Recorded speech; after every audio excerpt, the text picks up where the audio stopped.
It's right here in front of us. You can see we've got the sign, welcome to Fort Abraham Lincoln State Park. And then up there we've got the flags blowing in the breeze. So we do have that going on and everything is good. So hopefully you like that. So let's go in and look at the buildings.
Remember when we was in Alaska 2 years ago?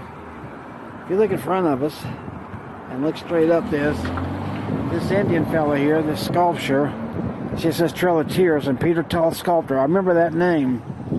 And it talked about he had done, do you remember how many? There's a number that he had done across the... Number 39, Madam. Okay, yeah, so this one, it says it's number 39. Let's get this thing closer. And hopefully we can scan down there.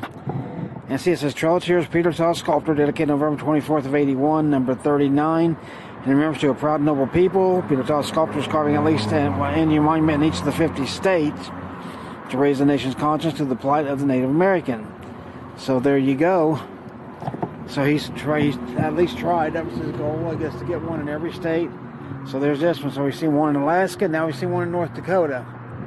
So that's two things I put together in common. All right.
Ridden up to the end of the state park here, and you can see this used to be Fort Abraham Lincoln Infantry Post.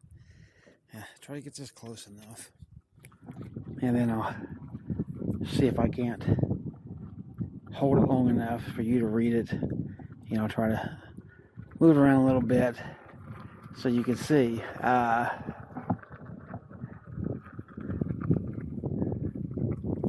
Interesting. Okay.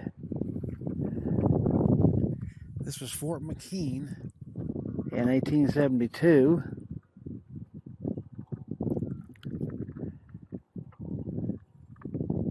Very, very cool. Then they changed it to Fort Abraham Lincoln. And then you can read its history there. And so what I'm going to do, and right down here you can see there's a little map of apparently all the various buildings that were laid out here. I'll show you another part of the park that's actually got some buildings too. But let me take you around here and show you.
in this thing.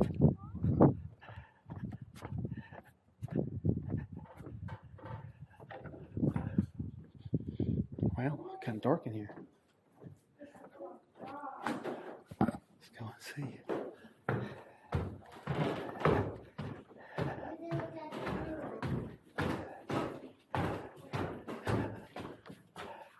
How you doing? Got a little look at you where you shoot from here. See these? Oh, there's a ladder. Got these all the way around. So you shoot out at your enemies. Scary. Is it?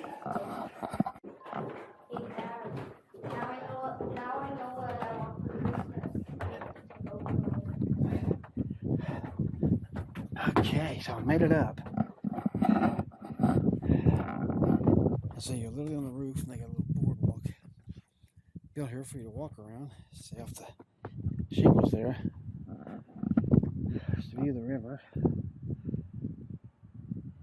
All the way down. And all the way back up. So you see if you were a sentry up here, you look around, you could see people sneaking up from a pretty good way. And you see across the fort to that one over there, and then over there. So you got a triangle built here, so everybody's watching each other's back.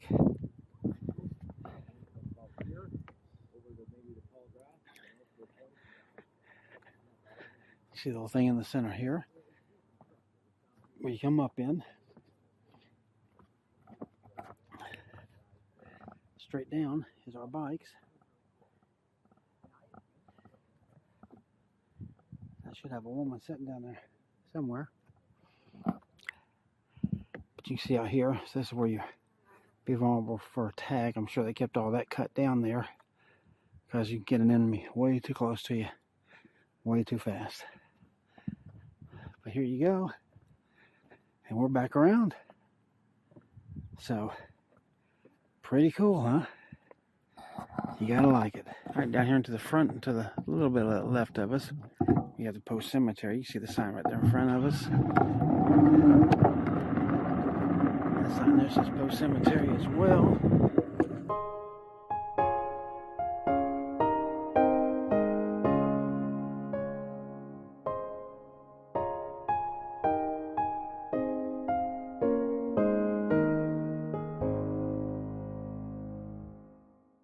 Alright, so I have parked the bike. We'll walk around, we'll look at a few of these.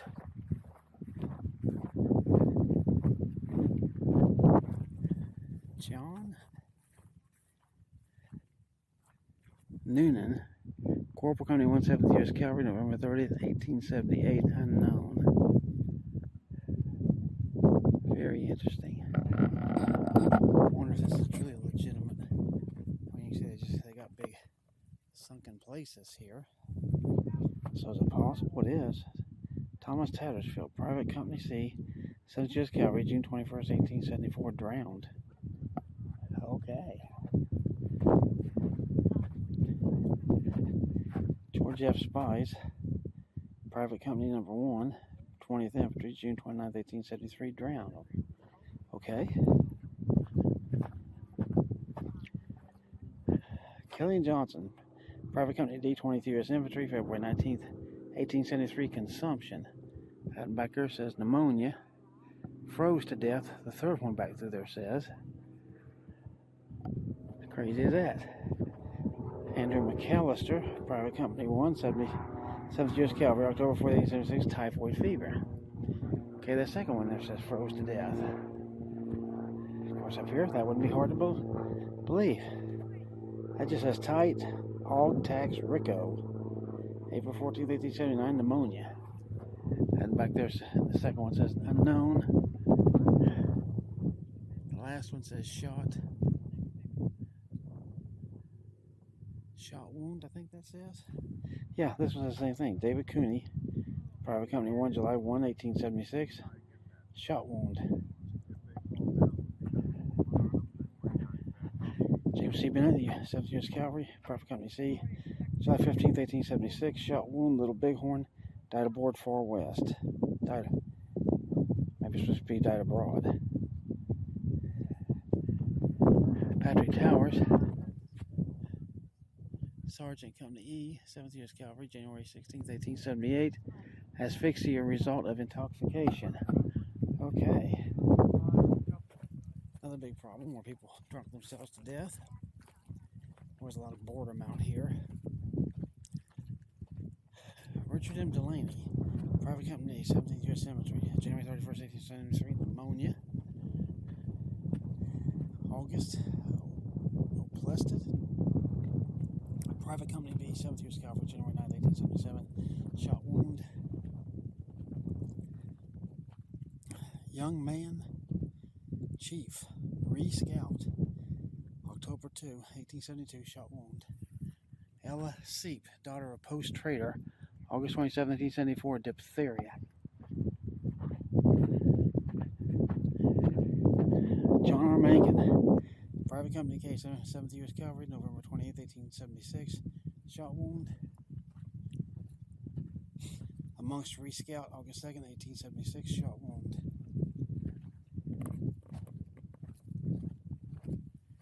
Hugo Steinberg, Private Company D, 20th U.S. Infantry, I think they're supposed to be, but it's got IXF or something. February 1872, unknown. Okay, so you can see there's one of diphtheria. It says child post employee. Ooh. Okay, so here's an overview. The whole thing, hold this up, and you can see. I don't know if this is just representative or if this is reality or what this is, but either way, even if they're just memorials and the bodies were moved, I don't know, but I'll see if I can find out. Pretty wild. And look at the fields around this thing too. Hay, and you hear an airplane somewhere off in the distance. Cars way out there. All right, and then the fort back. Straight back over there, the way I'm looking right now, back to one of my bikes down there. All right, let's get going.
Very good.